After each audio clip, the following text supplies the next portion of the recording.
السلام عليكم ورحمة الله وبركاته، أهلا بكم في حلقة جديدة على قناتنا انجينيرنج ساينس. معانا عربية كيا سيراتو كي 3. الفتيس 6 سرعات، وكذلك نفس الفتيس موجود في الام دي برضه الغيارات ال6 سرعات. الكارتيرة بتاع الفتيس كان واخدة خبطة من تحت، في مكان ما أو في ورشة تانية كانوا عملوها سيليكون وجوان إضافي مع السيليكون وهكذا. فاحنا دلوقتي جبنا كارتيرة جديدة فهنغيرها مع جوان، ولكن احنا هنضيف هنا مع التغيير سيليكون عشان للأسف الشديد المكان الموجود في معدن الألمنيوم بيخدوش، فللأسف هو في الطبيعي اللي احنا طالما فيه جوان ما نستخدمش سيليكون، ولكن في الحالة اللي معانا في العربية ديت هنضطر نستخدم سيليكون عشان زي ما هنشوف كده في الفيديو الداير بتاع الفتيس مش مستوي من اثار الخبطه اللي كانت في العربيه.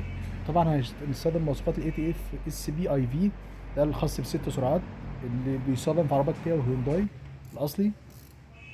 هنبدا نفك ونتابع معاكم العمل. طبعا زي ما احنا شايفين كده الكركعه قديمه كانت واخده خبطه وفيها لحام الداخل. تمام. زي ما احنا شايفين كده السيليكون على معجون على الجواء على كده. انا عامل سيليكون بس، انما هو عمل جوان وسيليكون. انت عامل الجوان قصدك ده، يعني هو عامل ده؟ انا عملت جوان الفل.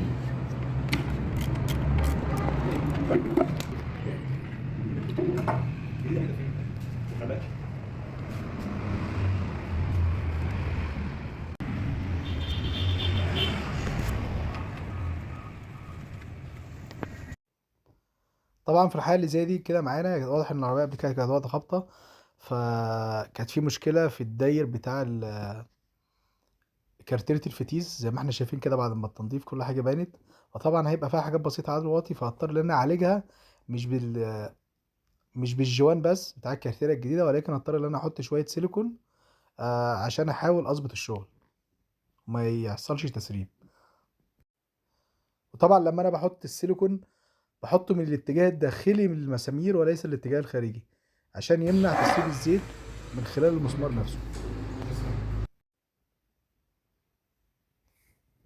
طبعا ده سلكت الفتيس، انا بحاول اظبطه بعد كده ان اتاكد ان على الغيار على البي وعلى الان وعلى الار وهكذا من السلكتور نفسه بعد ما اخلص الشغل بتاعي.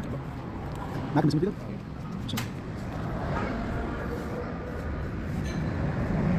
طبعا ما كانش بحب ان انا احط سلكون، ولكن الظروف او الكيس بتاع العربيه خلتني ان انا اعمل كده،